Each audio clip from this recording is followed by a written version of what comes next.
up, and welcome to the Weekenders. This is the show where we talk about the biggest football games of the weekend. I'm Max, joined by Bobby Howard, as always, here on Multiplicity Media. Thanks for tuning in. We appreciate your attention.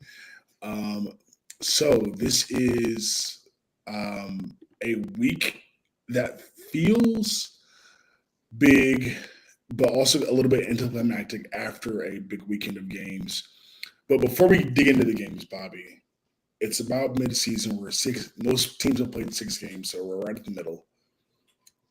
I think we should revisit the college football playoff and try to pick what teams we think are going to make the playoff. But the only rule I have is that we have to agree on all 12 teams. So if if you've been following us preseason, we did we each had our own playoff, which I won't even revisit that right now. We'll do that at the end of the year. It was so bad, man. Mine was so bad. Oh God. But let's go back to let's this time just you and I will work together to come up with a playoff. Just we don't have to, seeding stuff doesn't really matter.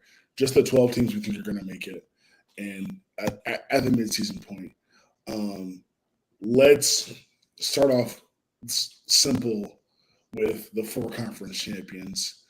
Well, maybe all of it's hard. Maybe it's not simple because we still have some things to figure out. But let's start with the 4 conference champions. Let's start with the Big 12. I think it's one of the easier ones to decide. Maybe you're like, yeah, I don't know. For the Big 12, to me, I feel like it's between K-State and Iowa State. Is that fair? I think we're sleeping on BYU a little bit. The Cougars are 6-0. Got a big game against Oklahoma State this Friday. Could push it to 7-0. Like, kind of feisty. So I don't know. I don't think it's as cut and dry. I would say Farmageddon between K-State and Iowa State could be very, very crucial. But given the fact that K-State already has a loss and BYU is undefeated in Big 12 play, and BYU has the advantage of having head-to-head against K-State. I don't know. I think BYU could be feisty in there. All right, so BYU right now actually has a 33% chance to make the playoff, according to ESPN's playoff predictor. So I think that you have a point there. They also have a 19% chance to win their conference, which is also more than K-State, who's at 15%. So yeah, I think BYU they are 6-0. Their schedule. Let's look at their schedule real quick. In terms of, it's pretty good. The remaining strength of schedule is ranked 56th. So it's a little bit easier than Iowa State and K-State's, but they'll have to play Oklahoma State in a big game this weekend at home. Not going to be a gimme by any stretch of the imagination. And then it's at UCF, at Utah, Kansas, ASU, and Houston. Here's my thing. Yeah. Just with how things have shaken out, like Oklahoma State does not look very good at all. And then, you look at we're talking about Utah, who, that looked really tough about, a week or two ago, but Cam Rising done for the season. They're just, spiraling. And that's obviously a big rivalry game. So I don't know, that back half of the schedule for BYU is looking a lot lighter than than usual. So I could see BYU running the table here because even like UCF not good, Kansas has not been good at all. Arizona State might be the toughest team left on that schedule, and if they can't get their quarterback back, Sam Levitt, then I don't know. I'm just saying that BYU not having to obviously they've already handled K-State. Don't have to run into Iowa State until the conference championship. That's a pretty solid run. It looks tougher. That looks a lot tougher than it actually is, I think. Okay. All right. So this is where it gets tough because we do have to agree. So you like BYU? You like BYU? Okay, we'll keep it really simple. Do you like BYU to win the conference over Iowa State?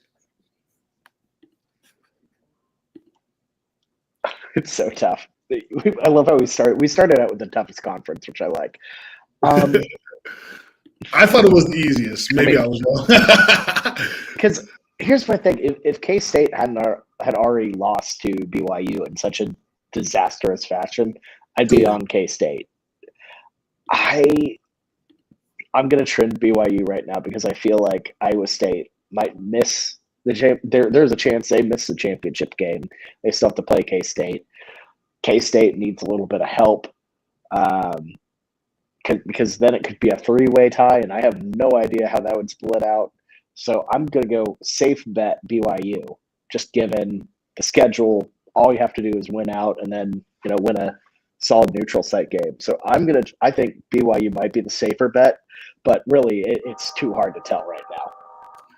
BYU the safer bet to beat Iowa State straight up. I will defer to you, Bobby, because you're more of a Big 12 knower than I am. I'll just point out what ESPN is projecting here so far. So they have Iowa State with a 53% chance to make the playoff. That's just to make the playoff, not to win the conference. They have Iowa State with the highest chance in the Big 12 to win out at 9.2. Not great numbers, but it's still higher than anybody else. And then a 41% chance to win the Big 12. So, that take for that what you will, but we're gonna lock in BYU here to win the Big 12. And then we're going to move on to the ACC, which I feel like should also be a simple one. The ACC, to me, the conference is definitely not wrapped up because I think we're dealing with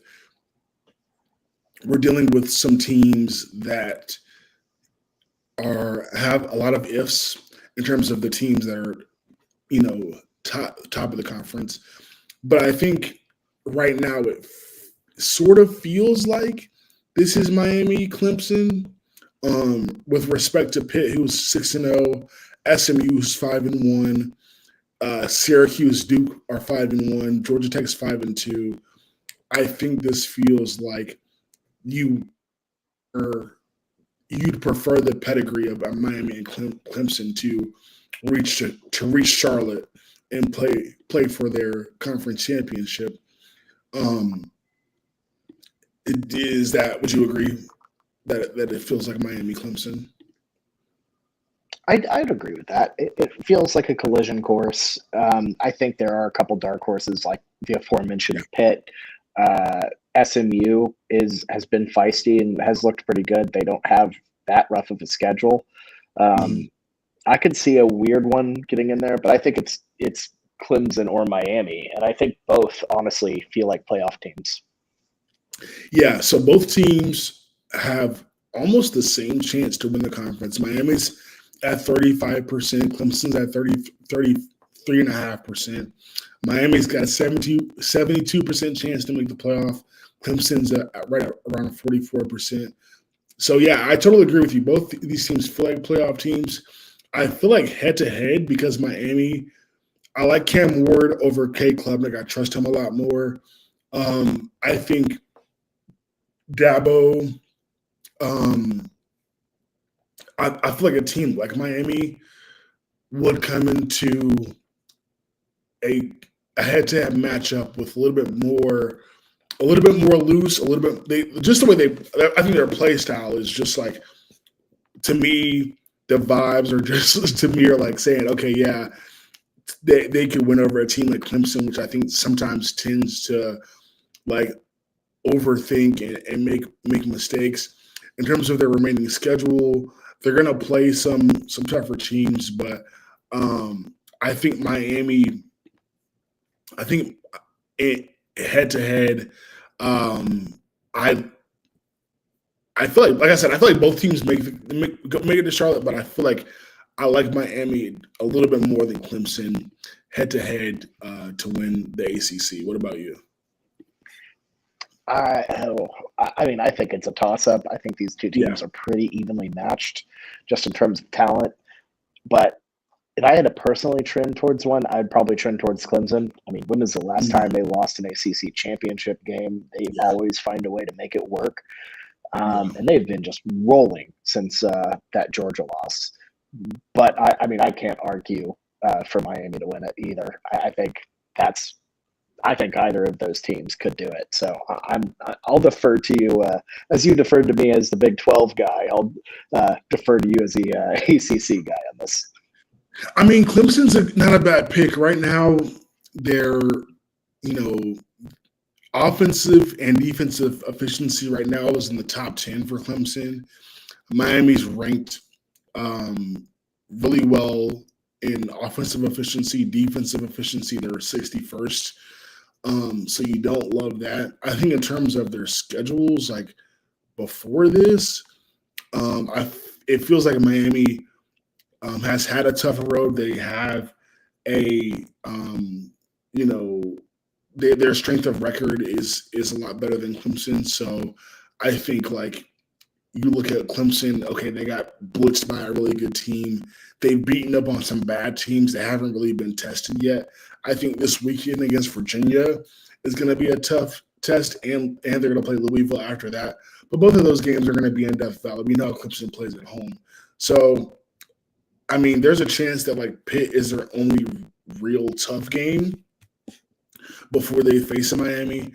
I think for all those reasons, like you said, respect to Clemson for what they've been able to do in the ACC. Like they obviously are a team that knows what to do when they get to the ACC championship. But I think Miami's their play style, they're a little bit more battle tested. I feel a little bit better about them. We're gonna pencil them in for the ACC champions. Um, just for now. All right, let's go to the Big Ten. Big Ten, I think, feels like three teams. It feels like Penn State, Ohio State, and Oregon. Um, all of those teams that I mentioned are either undefeated or one loss. Obviously, Ohio State just lost to Oregon. That's their one loss. Oregon and Penn State are both undefeated. I don't think we're going to talk about Indiana later. We're going to talk about Illinois. I don't think Michigan is going to have a shot. I'm probably leaving somebody out. But to me, when it comes to the Big Ten, I think it comes down to Penn State, Ohio State, and Oregon. And I think we're going to know even more in a couple weeks after Ohio State and Penn State play against each other in Happy Valley, right? So we have to pick one team to win the conference. To me, oh, this is tough. This is tough, Bobby. Give me your thoughts first before I go. Here's my thought. I think Ohio State has the edge on Penn State because James Franklin always botches it. Okay. And I like the Buckeyes on a neutral field against really most teams in college football. Obviously, a brutal loss, but when you consider the fact that it's hard to beat the same team twice and it's a neutral site in Indianapolis, uh, I like Ohio State to beat Oregon in a rematch. I like them to beat Penn State in a rematch. Um, I would trend towards the Buckeyes figuring it out, even with that loss to Oregon. But I think I think Oregon and Ohio State both get in. It's that third mystery Big Ten team I'm not quite sure about yet. And I right now probably Penn State, but we'll discuss that as we get into the sort of wild card teams. Yeah, so I didn't want to admit it to myself, but I agree with you, Bobby. Like I feel like it's going to be Ohio State. I feel like Ohio State. I trust them to go into Penn State and get the win, and then they get a rematch against Oregon in the Big 12 in the Big 10 championship, which they've been trying to get to this point for a few years now. They've come against um, the gauntlet, which has been Michigan over the last couple of years. So they're hungry to restake their claim as Big Ten champions. ESPN is giving them the highest chance to win out in the conference. ESPN is also giving them the highest chance to win their conference. And so I think I have to agree with that and with you. It feels like Ohio State is going to come back with a vengeance. But that game against Penn State, it is in Happy Valley.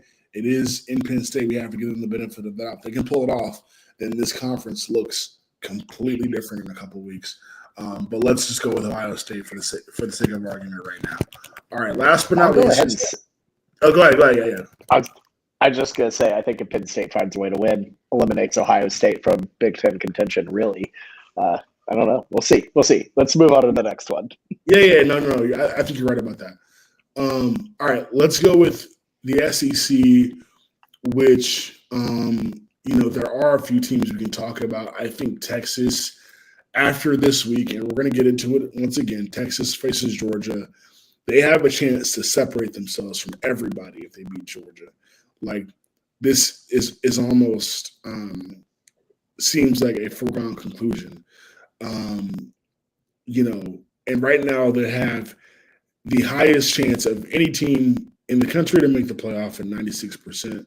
The highest chance of any team in the SEC to win the SEC at 60%. I think it all comes down to who you think that their biggest competition is. And I mean, the depth of the SEC is absolutely insane. Texas is the only team that's undefeated, but there are 1, 2, 3, 4, 5, 6 teams that are 5-1. One team is 5-2. 2 teams are 4-2. So who they'll face in the SEC championship is far from being decided. So funny enough, the team with the highest chance to win out is Ole Miss, who's already 5-2, right? Let's say that tracks and they win out.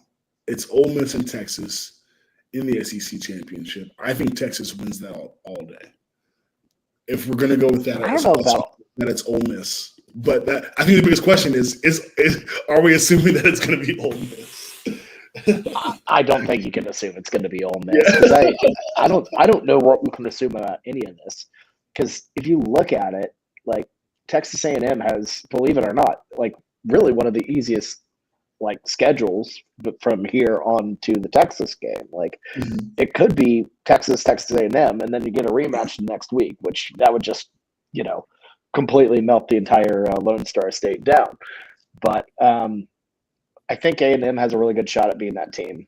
I also think Texas has a chance to really step in it a couple times. They have some sneaky road games here at Arkansas, obviously at A&M, as we just mentioned. Got a little at Vanderbilt. Can Diego Pavia do it again? Can he go out and take down another number? I mean, there would be nothing funnier, in my opinion, than that. But I don't know. And then obviously the Longhorns play Georgia. We'll talk all about that. I feel like this conference is really up in the air in an SEC that doesn't have a Nick Saban, a juggernaut like it used to. It's really just a total crapshoot, honestly. You just look at the standings, top to bottom. There's some feisty teams in there. It's going to be just an all-out brawl, and I'm intrigued to see who ends up on top. So I think Texas, they're flying high right now. I think there are still more questions to answer, in my opinion. I don't think it's as much of a foregone conclusion as people expect. I don't think so either, man. There's the cannibalization in the SEC is going to be insane. Like there are so many good teams playing each other for the rest of the season, and I mean, for me and what I've seen so far, I feel like at this point, because I mean, just looking at the rest of the schedules, let's man, because you have to look at everything one by one. Like I'm even like, man, Tennessee, could they do it? They have to face Alabama and Georgia. That's going to be very difficult. A&M, LSU, and Texas, A&M, and Georgia. like what? How do you even decide? Like from all of that. Hell, let's even throw LSU. Like Alabama, A&M, Oklahoma at the end. We never know. Like it's hard, Bobby. I really don't know what to do with this. This might be a situation where, for right now, the easiest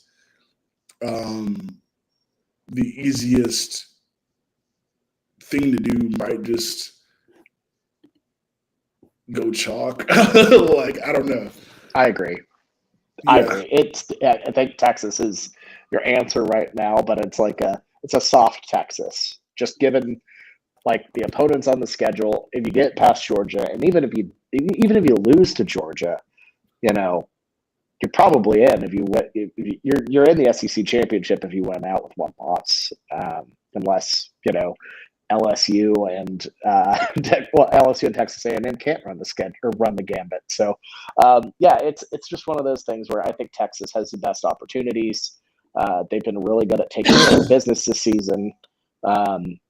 So I think Texas is a safe pick. It's not a sure pick, but I feel like if you look at all of the factors, the schedule, Texas feels like the pick here as the SEC champion. All right. We will go with Texas as our champions of the SEC. So that's 4 teams we have in the playoff.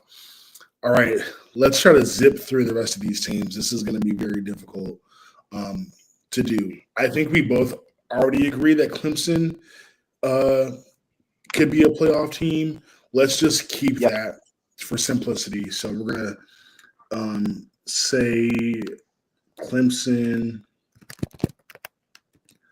The rest. We're going to say Clemson makes it. So we have 5 teams and we need 7 more. I believe Oregon makes it.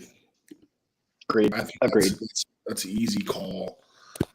All right, so that's 6 more to go. Let's put Penn State in there. Okay, Penn State. That is fair. That's a fair call. They have a pretty good resume. Let's assume they just lose to Ohio State. They're making it. Okay.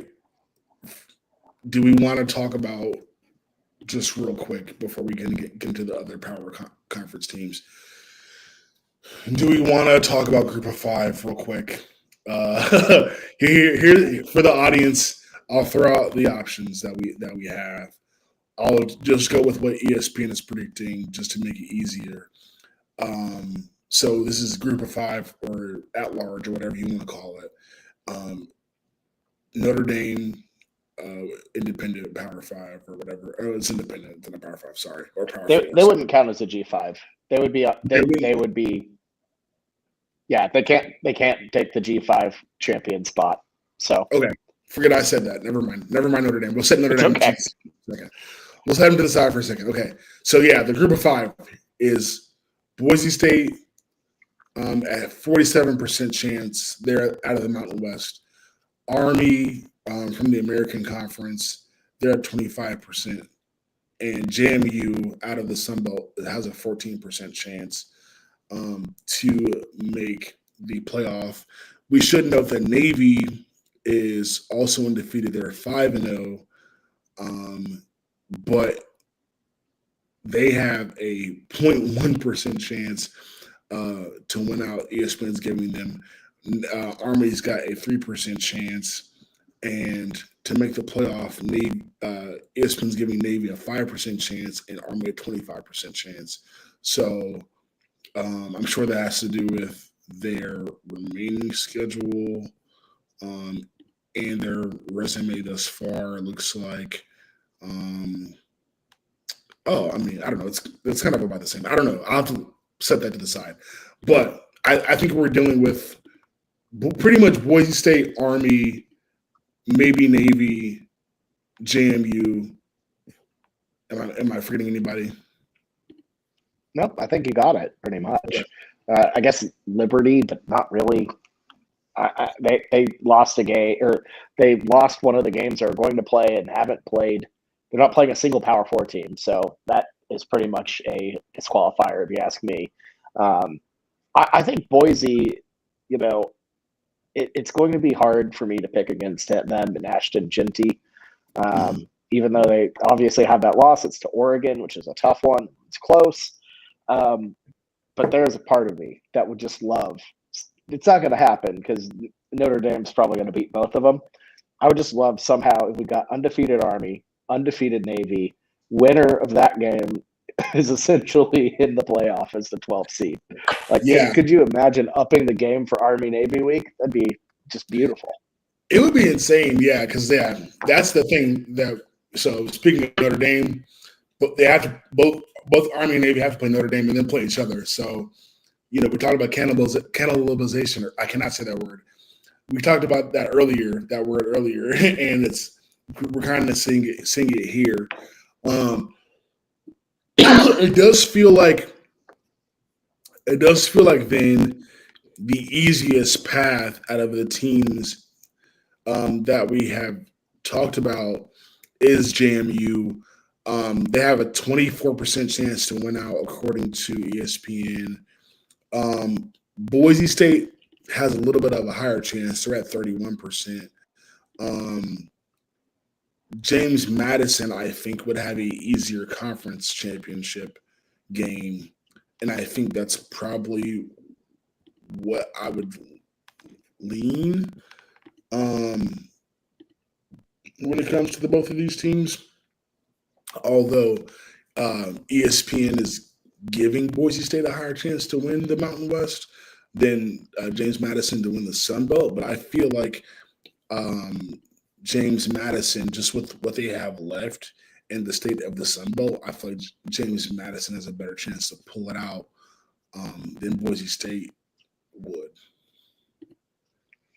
Yeah, and I will say James Madison's loss being to Louisiana Monroe does not help their case much. Yeah.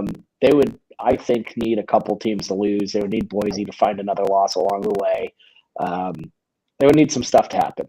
So on one end, you have the ULM loss, but you got that really good win against North Carolina in your pocket. Sorry to bring it up, Max. Well, I was just gonna say, like, the North Carolina win doesn't even seem that good. I mean, yeah, you beat a Power 14, and that's always, incredible. But like, North Carolina stinks, man. Like, we're not a good team this year, and I think that's what sucks. It's like, if North Carolina was like, that was our only loss, yeah, hell yeah. Like, JMU, great, good for you, but North Carolina is not a good football team. So I don't know what to even say about that. But we do have to have an agreement. To me, I think it's between JMU and Boise State. I think I'm going to, with respect to Ashton Genty and the Broncos, I'm leaning JMU. Okay, cool. I don't think I care enough about the G5 to debate on this one. I would trend Boise. But I think the Dukes, would love to see that after losing, Coach Cignetti to Indiana. Would be cool to see that program, in the first year they're allowed to even be in a postseason, get to the playoff. So, And I think the Sun Belt like deserves some love, honestly, because all those years where Coastal Carolina was like great and the Sun Belt just had like no path to getting into the 14 playoff. Like I think the Sun Belts would love to like get their shine finally in in a playoff. And let me just say this for the folks that like to follow Brett McMurphy's predictions. He's actually got Army as his group of five team making it. So interesting pick there. We're gonna go with JMU. We've picked 4, 5, 6, 7, 8 teams. We got 4 left, Bobby. All right, 4 left. Let's roll back to the SEC. This is so difficult. I'd go Georgia. Georgia, yeah. Alabama's not playing good defense. I think they could slip up again. Georgia could go into Texas and win. I don't feel great about Carson Beck, but I think I like Georgia a little bit better. I think Alabama's. I don't know how they fix their defense. I don't know how Alabama fixes the defense, and I think they can come back to bite them. I think Georgia to me is a little bit more well put together. I like the Bulldogs. I think that's a good call, Bobby. Okay, so I think so let's take a poll real quick. We got 2 ACC, 1 G5. Right now we've got 3 Big Ten, 2 SEC. I'd assume there'd be another SEC entrant in there. So let's discuss that one. We got Alabama, LSU, A&M. You talked about A&M earlier. I think you made a compelling argument for A&M. I hate to say it. Well, not hate to say it, but I think Texas A&M does have a really good shot at making the playoff here. Mm-hmm. I think they're because I think they're going to make a run. I think they really can. That schedule the rest of the way. I think they host LSU, so that is I think going to be a pretty solid kind of pseudo elimination game. That schedule to me, I think, is just enough to get the Aggies into the playoff. A little late in there, but I could see A&M getting in there. And I'm not gonna lie, I could see a 4th SEC team sneaking in. I'm not sure who it would be. Okay, so A&M 1.2% chance to win out. I think that may have to do with just like Texas more than like the rest of their schedule. But I think it's interesting how their chances to win out are that low. I'm still a little bit intrigued. And you mentioned 4 SEC teams. I'm not gonna lie, man. I'm still intrigued by by Ole Miss. Like Ole Miss has had some tough losses. They do get Georgia and Oklahoma at home. Arkansas, they're gonna have to avoid that trap between 2 tough games, but I think they're interesting. We'll put TAMU there though. A&M. Let's see. So 4, 5, 6, 7, 8, 9, 10. 2 more spots. All right, let's talk about it real quick. 2 more spots. Ole Miss. Maybe 1 more Big 12 team, right? I don't know. Okay. No, I don't think so in the Big 12 end. It's just I feel like to me the Big 12 is going to end up either cannibalizing itself or just not having enough. Okay. I don't know. So you think it's the Big 12 is a 1-team situation? Probably. Yeah. Okay. I don't know. Yeah. All right. So Ole Miss, Notre Dame,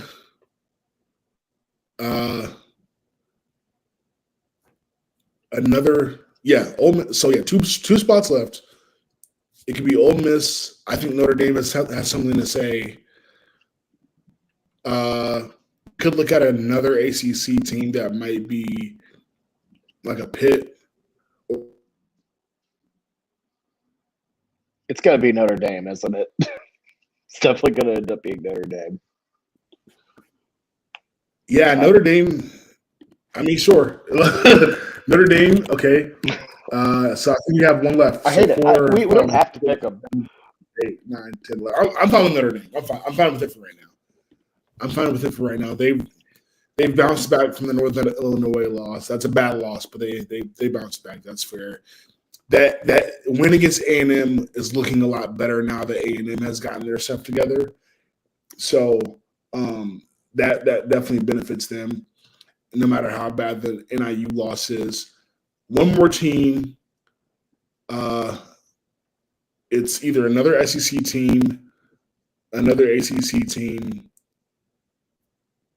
maybe another Big Ten, or another.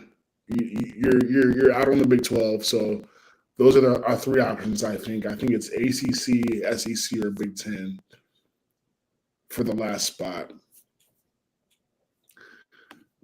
I don't hate Tennessee. I don't hate Tennessee getting in there. All right, I don't know though, because Alabama, I think could figure it out, but they just have so many tough road games. And if you lose on the road to Vanderbilt, I don't know how I trust you, in Baton Rouge, hell, even at Oklahoma with zero offense. I don't know. This is a tough exercise and one that I think we did not anticipate to take this long. What do you say we put Ole Miss in there? I know I kind of poo-pooed that earlier, but all you got is Georgia. Just find a way to win that one. I'm just saying, let's throw the Rebels in there. Yeah, we'll do it. Ole Miss. All right. Sorry, viewers, that took way too long, but it's okay. Fun exercise. We'll come back to it. It'll be fun. I think we're closer to being right than the original picks were, so at least there's that. My original pick had NC State in there. They're like you had App State too, I think. I think you had App State. Yeah, but it's so bad. It was so bad. Anyways, all right, let's fly through these games. These are some big games. Miami at Louisville.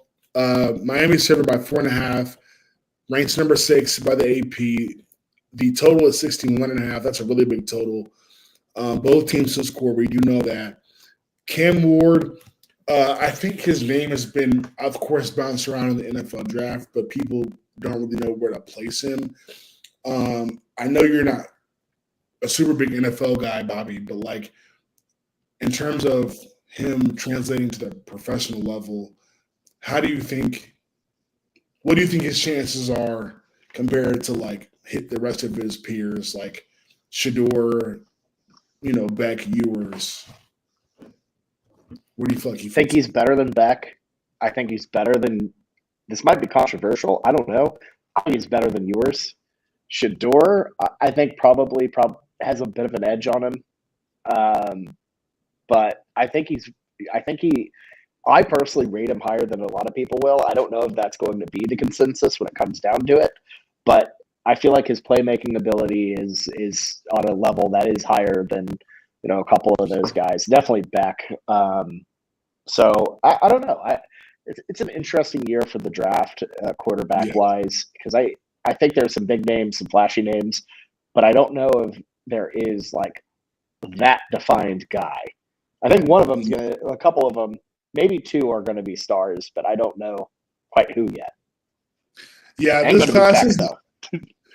this class, and it's so weird because I'm pretty sure Quinn Ewers was a 1.00 5-star, and I'm pretty sure Beck was as well, or if not, he was pretty close to being a high 5-star. And in terms of NFL translation, neither of them really look like they're going to be great in the NFL. But I think that this class is not as bad as the Malik Willis, Sam Howell group. but it's definitely not as good as last year. Like last year was outstanding, and that's a different level. But like this year, I think we're sort of like, okay, yeah, Shador is sort of, a guy that would be the second or third guy off the board in most classes. Is number one just because of the guys around him haven't really stood out. I think Quinn and Cam are very similar in the fact that like they like both just make crazy throws and you're scratching your head like what happened. I think Cam just sort of like plays with a little bit of reckless abandon. Um, that's just interesting, but it also works out for him. I think the biggest issue with Quinn is going to come down to like his health. Is like he's just always hurt. But to me, um, there's a lot to like about Cam. You like his experience, and I think the funny thing is lately we've seen these quarterbacks with a lot of college experience really hit the ground running in the NFL. We're seeing it with Jaden Daniels. I think more than anything else, like his experience is the reason why he's been so elite, so early for the Commanders. And then I think other guys that have gone later in later rounds, like Brock Purdy and some of these other guys, it's all about like them coming in with so much experience. Even Spencer Rattler, you know, played pretty well for the Saints. Their defense gave them like 51 points. They didn't lose that game because of him. Like Spencer played okay, but he's got so much experience he's coming in with. I think that's going to be the thing that helps Cam Ward at the next level. In terms of the game, this is not going to be a cakewalk for Miami. I think they're going to have to stay focused if their goals are in front of them. We just talked about their chances to make the playoff. They're pretty high. I think this is a game where Louisville really wants to play spoiler, but I think to me it just feels like Louisville is really no longer in the ACC conversation. They're not out of it, which is what makes this game tough. But I think they're going to give Miami the absolute best shot we've seen of any team so far, even Cal, which really gave Miami issues. I think this Louisville team, this is going to be a very high scoring game. I think 61 and a half is an appropriate total for this. But I like Miami with the experience. I believe they're coming off a bye, if I'm not mistaken. So they have a chance to rest, to prepare. They're going to be locked in. It's an early game. I think they're going to take care of business here. I like Miami to cover. Yeah, I kind of liked Miami to cover for a little bit there, but more and more I think about it, the Hurricanes just haven't looked great recently, and even though Louisville has 2 losses already, they find a way to keep things close. I think at home 4.5 is a little bit too high as a dog. I think Miami escapes another one. Cardinal cover, Miami wins. All right.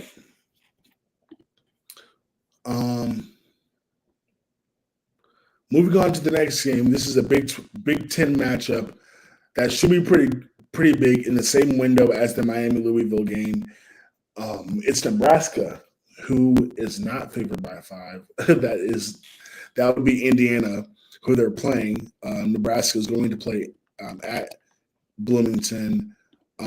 This is a really slept on, really good Indiana team that they're going to face. A lot of people are talking about the job that Kirk Cignetti is doing over there in Indiana in the Big Ten this year. I think it was Joe Klatt today that called him like the next Kalen DeBoer. So shout out to Kirk Cignetti and what they're doing over there at Indiana. But the total is 50.5. Is Indiana a Big Ten pretender or contender? This is this is going to pain me to say it because I like what they've done. I think they've made a really big leap, and I think they're going to be close to the conversation. But when you're asking me to compare this team to Ohio State or this team to Oregon or this team to Penn State, I just can't. I don't think they're there. Coach Stig has done a really good job getting them on the right track and everything, but it definitely feels like one of those programs that is really like they're good, but they're not great. And you kind of have to be more than just lucky and have an advantageous schedule to be great. If you look at Indiana, they perform well, but not like some of their final scores end up looking a lot better than the performance actually was. They'll get covers, but they're not like resounding covers. That Northwestern one was a bit of a sweat for anyone who had the Hoosiers, to say the least. So I'm going to go pretender, but it pains me to say it, and it is really no mark on what they've done. Because the fact that they're in this place after where they've been is impressive. So I'm going to go pretender, but I don't like it. Yeah, I mean, welcome to the Big Ten, right? Like you're in an elite conference. You're a 5-point favorite at home against a team that's 5-1, and it's Nebraska. And like neither of these teams even are thought about as having a shot to like win the Big Ten. Not to bring up the playoff predictor thing again, but like Indiana does have a 47% chance to make the playoff according to ESPN. So like this feels like a big game for them if they want to continue in that trajectory. And I mean, you look at the rest of their schedule, they do get Michigan at home. And I think with Indiana's offense, they can beat Michigan. Like I don't feel like that's not a winnable game for them. The only trouble is it's going to depend on where they're at when they go to play in Columbus, right? Like if you're undefeated going into the shoe, then I think that becomes a very interesting game, especially if Ohio State has lost to Penn State. Like that becomes like a huge game for both teams if that's the scenario. And if that's the scenario, then I think Indiana is legitimate contender, even if Oregon and Penn State are undefeated. Like they're in the conversation at least, even though it'd be unlikely. I think Penn State and Oregon obviously would meet. But yeah, I mean, Indiana just has to stay on the track they are. Their offense has been insane this year. They seem to do everything well offensively. They're also, excuse me, they're also playing very good defense. Like this is one of the most well-rounded teams in college football. So to me, they're definitely a contender. But the other teams are just so good. Like that's just kind of what it comes down to. And we both have Indiana to beat Nebraska. I think Nebraska's having a really good year. I just think Indiana, what they're doing offensively, the talent discrepancy to me is a little bit too much. Even though Nebraska's a very good team, I think Indiana's just having such a good year. They're dominating everybody. They look so buttoned up this year. Their quarterback, Curtis Rourke, is like lighting up college football right now, and no one's talking about him. Like his stats are insane: 1,700 yards, 14 touchdowns, 2 interceptions. QB rating is second in college football, 90, 92. Like this kid can end up in New York, and no one's like talking about him at all. Like he's lighting up the college football world right now. Not only that, but doing it at a place where you have the most losses of any D1 football program in the country and the worst winning percentage of any D1 football program, which I think people sleep on just how bad historically Indiana's been. It's impressive. So shout out to Rourke, shout out to Sig. It's good stuff. And he's from Canada. Did not realize that until now. He's from Oakville, Ontario. That is insane. So, you're telling me uh, a quarterback from Canada is running the Big Ten. Like, a quarterback from Canada is the Heisman candidate right now. Like, get out of here. That's crazy. Yeah. A country where so where the field goal posts are in the end zone. So wow, incredible. No, that's actually hilarious. Okay. Shout out to Indiana, man. I'm rooting for them. Okay. Next game, Alabama favored by 3 at Tennessee. Total is 56.5. I think that the biggest question here for Tennessee, after kind of starting the season off so well, everyone was sort of looking at Nico as a rising star at quarterback. Seems to be a little bit of regression over the last few weeks. But Alabama's defense has been exposed. I don't know if they're going to fix it. This is an important game for both teams, obviously in the SEC and in the CFP discussion. But for Nico, sometimes the best remedy for a struggling quarterback is a bad defense, and Alabama seems to have that. Is this a game where Nico Imaliava can get right and get back on track? I mean, maybe, but I mean, I don't know. This Tennessee offense has just been in a total funk, really, since the Oklahoma game. And I don't know. I will say this is such a big rivalry game that Tennessee fans absolutely get up for. And if there was ever a time to open up the playbook, it's this one. Alabama, as we've covered, their defense hasn't looked great as of late. And yeah, I think Nico, with this environment, I think he can get it right. I still am a buyer of Nico stock. I still believe in the guy. So yeah, I think he can definitely get this right against Alabama in a big time environment. So yeah, I think he'll get it back. I think he'll get it right. Yeah. I think this is the great opportunity for him too. Tennessee is not out of it by any stretch of the imagination. Tennessee is still firmly in the discussion, even though it doesn't really feel like it. These are two 5-1 teams. Alabama's only favored by 3. They're going into a hostile environment in Knoxville.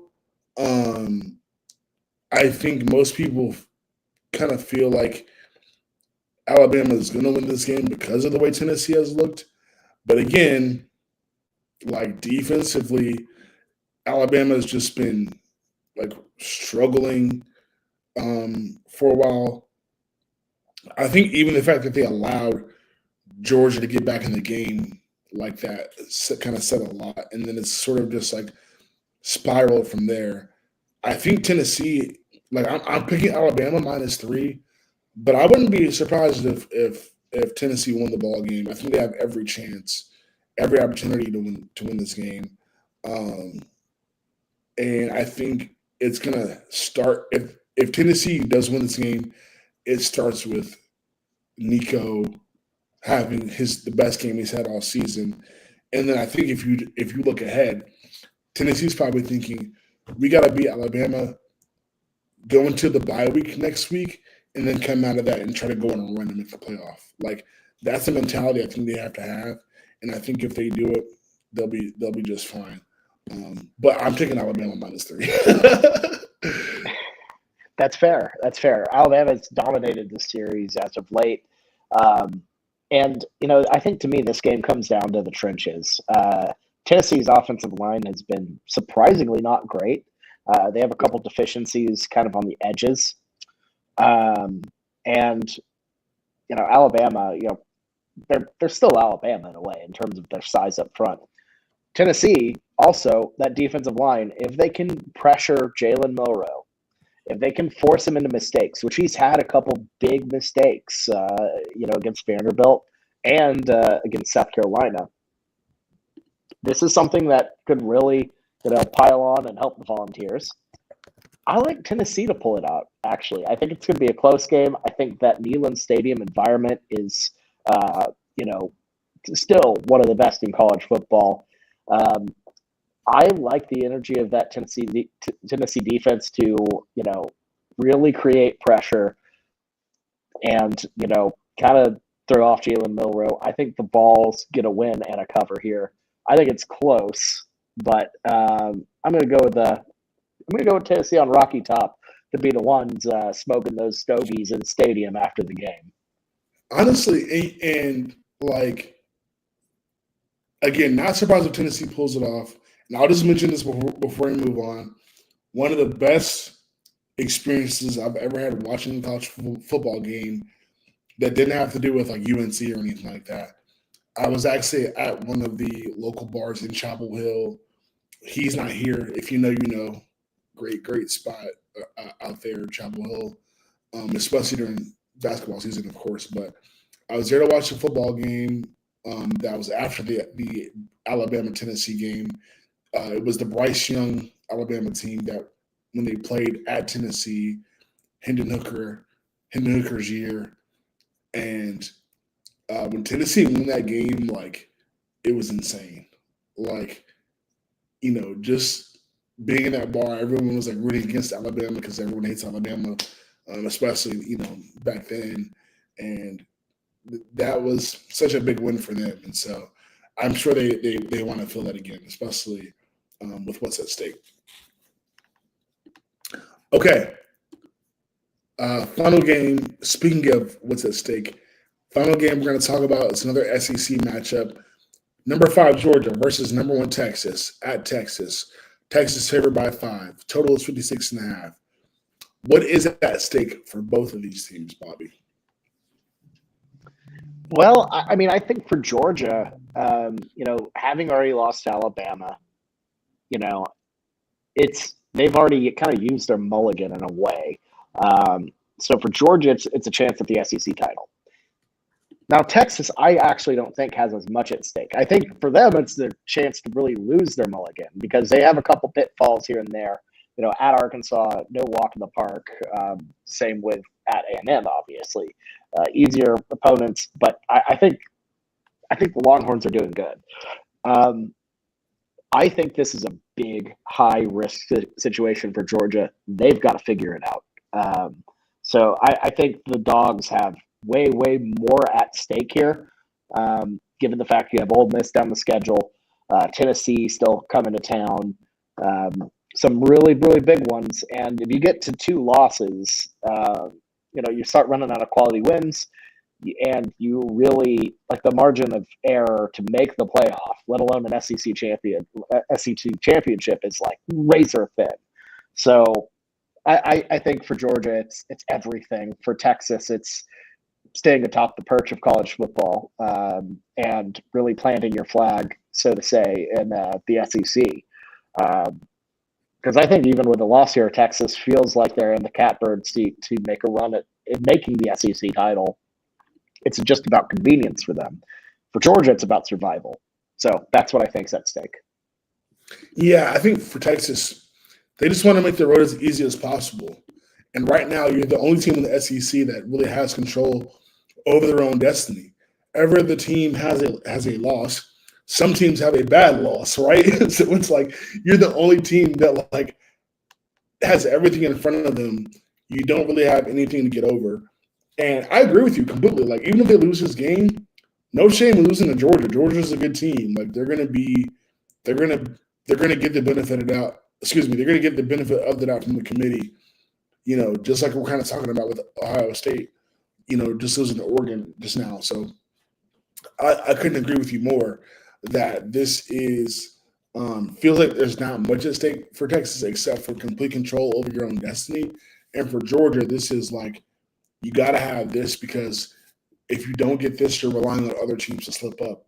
And there's a lot of teams, like we talked about at the beginning of the show, there are a lot of teams with one loss, and you would have to look for one of those teams to slip up so that you have a shot to make it to your conference championship. And then the other problem that Georgia has uniquely is that if they don't beat Texas, because they've already lost to Alabama, and I'm going to pull their schedule up real quick. But because you've already lost to Alabama, you're really running out of opportunities to get good wins.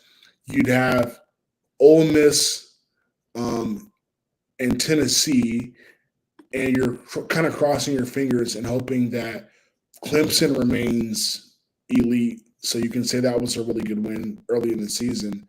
And then maybe at the end of the year, if Georgia Tech is respectable, that could be a good one for you if you get that. But Georgia would need more from other teams for them to be viable if they lost this game. So that's why they need to win. But I'm taking Texas here. Georgia could cover. I think that's definitely in play. Texas, to me, I think if all things are even, I trust Quinn Ewers a little bit more than Carson Beck. I also think that I like what Texas can do. And when I say this, I mean like their ability to move the ball down the field and score at will. Like we saw how much Alabama gave Georgia fits when they faced up and Jalen Milroe could just, find somebody open, get down the field, score quickly. Georgia, to me, is not a bad defense, but I think they have really shown a propensity to give up explosive plays, and I think Texas really does that very well. So I feel like I trust them a little bit more to win the game. Yeah, I'm going to go opposite on this one. I'm going to go with the Georgia Bulldogs to at least cover this. I think Texas, I know I kind of said this in a way last week about Oklahoma. I was wrong. But I don't think I'm wrong about Georgia. Georgia is the most complete team they've played. I think their offense, even though it has warts, is definitely, maneuverable, where in cases Oklahoma, Mississippi State, Michigan aren't. I think the defense is solid. I think what we've seen out of Texas is solid, good play. I haven't seen great play, and not only no, I've seen great play. What am I saying? I've seen good play. Texas also hasn't been in a dogfight yet. The only time they were down was 3-0 to start the OU game, and that there was no concern there because OU's offense could not move the ball down the field. So I'm intrigued to see how it goes with the fight, how it goes with a back and forth, trading punches type of game. Georgia has already been through this. They were in a tougher environment at Alabama, fought all the way back. They've been through adversity. They've responded to punches. And I think Georgia, with the stakes, given how Kirby Smart motivates his guys for big games like this, I really just would be surprised if Georgia doesn't come out and make this one a fight. I think Georgia wins. I think they're a more desperate team. I think Texas, we'll see, might be coming a little bit off the high horse after a big Red River win. But I don't know. I like the Dogs to keep this one close. I think they're going to win, but +5 feels really good. Obviously, the Whales disagree with me as they've been slamming Texas, but we'll see. Yeah, you one thing that caught my attention that you mentioned, Bobby, is the big emotional win over Oklahoma. Maybe because it was a blowout, you can argue that they moved on. But we'll see. Texas, just some numbers throughout before we move on. 4-2 against the spread. Georgia's 2-4 this year. The public 76% of bets are on Texas to cover. Provided by those odds provided by DraftKings. And of course, 63% have Texas money line. So we'll see. I think it should be a really, really interesting game. Okay. Rapid fire picks. A sneaky good ACC game. Virginia at Clemson. Virginia, shout out for Virginia for being 4-2. Clemson's like a sleeping giant. I'm very, very scared to play them. If I'm any team, but we've said it so many times on this show. Like Clemson at home is insane. I like the Tigers. Yeah, I'm with you on this one. I like Clemson. I think they're just a cut above really everyone in the ACC except for Miami. So I think they roll. All right. Notre Dame at Georgia Tech. This was the game where I thought before the NIU game, I was like, all right, if Notre Dame is going to slip up anywhere, this is the one. And then they lost to NIU, and now you're like, holy shit, like, hopefully they don't lose another one for their sake. But Georgia Tech is no walk in the park. But I still like Notre Dame. I think they hold on. Haynes King, I haven't looked up his status. I know he did get injured, or he had to be taken out of the UNC game last week. I think there was some concerns there. But if Haynes King is not healthy, then I really like Notre Dame. But even if he is, I think they're the better team, and I think they get the win. Yeah, I made the mistake by being kind of all in on Georgia Tech early because of that Florida State win. But yeah, that's a pretty decent football team that beat a really bad one in FSU. Notre Dame's got this covered. All right. Michigan at Illinois. Now, this is a good one. This is a really good one.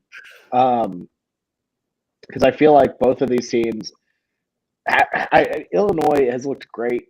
Really weird performance against Purdue. Kind of a bit of a stinker. But this one is in Champaign. I don't like this Michigan team that great. They lost to an inferior Washington squad. So I'm going to go with Illinois to get the dub in Champaign. It's going to be popping. That was a unfortunately bad pun there. I apologize. Yeah, I don't love Michigan either. I think they have a lot of flaws. I'm looking at the numbers. I think Illinois, maybe it just kind of comes down to them being better team offensively. They kind of had a weird game against a bad Purdue team. Only put up 7 points against Penn State. Michigan, I think, is reeling a little bit. Their quarterback situation is very much unresolved. 97% of bettors are on Michigan money line, and 82% like Michigan to cover their spread, which is they're favored by 3.5 in this game, which is kind of wild to me. This is a tough one. I'm just going to go. It's rapid fire. I'm just going to go Illinois. Like, just because I don't know how Michigan scores. I really don't. Their defense is going to have to play their A game for Illinois to lose this game. But I'll take Michigan. All right, last pick on our rapid fire. It's number 8 LSU. Kind of hard to believe they're 8th ranked. That's a little weird to me, but number 8 LSU is going to Arkansas. Frisky Arkansas team, an LSU team that loses weird games sometimes. I think this could be a good one. I think the Tigers get the win, but I don't really feel great about picking them.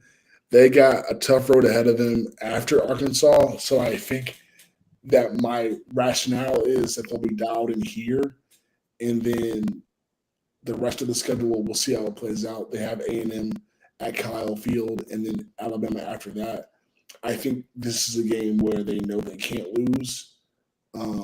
because the road is only going to get tougher. So I like LSU to be locked in and get the win in Fayetteville. Look, if Taylor Green can play, I would not be shocked if we saw a bit of a sequel of what happened to Tennessee. This Arkansas team can play. They're feisty. They're fun. And if Green can play, I'm going to go with Arkansas. Why not? Let's embrace the hog, rolling with the Razorbacks here and Sam Pittman. So Arkansas to pull off another shocking upset in Fayetteville. All right. Love that. All right, lock of the week. Bobby and I took some unders. I took the Penn State USC under. He took the Ohio State Oregon under. We both lost. So the scoreboard remains the same as it was 2 weeks ago. I got 2 points. Bobby got 8 points. I'm taking Indiana as my lock this week. I was tempted to do -5, but I realized I'm behind here. So I just need the points. I don't need to be fancy and pick the spread. It's not going to give me any extra points. Maybe I need to change the rules, but it's too late. I'm taking the Hoosiers. I think the way they've dominated teams this year, the way they're coached, Nebraska with their inexperienced at quarterback, I think the reason why I avoided the spread is because I could see a world where Nebraska covers, but I think Indiana wins no matter what. So I'm taking the Hoosiers as my lock of the week. Yeah, I like that. I like that. I'm going to keep things a little wild here. I've been bouncing around on this. I don't love a lot of them. So I'm just going to go ahead and fade the Longhorns and go with Georgia plus and the Whales and the public and whoever. I don't care. The Sooners might have lost. We don't have the golden hat. Still horns down forever. We're going to go with Georgia +5. All right. I like it. I like it. Standing on business, standing on the ledge to root against Texas. That is true.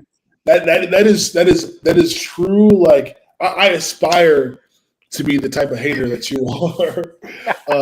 We lost by 31. I don't care. I'm still throwing the horns down and picking them. Hell yeah. Hell yeah. Fading them. I love it. I love it. Fading the horns all day. All right, y'all. Well, thanks for tuning in. That is our show.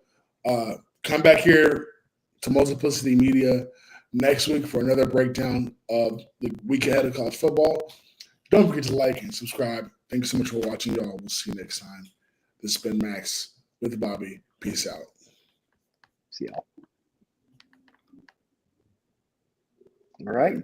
Great job. Appreciate it. See ya. Talk to you soon.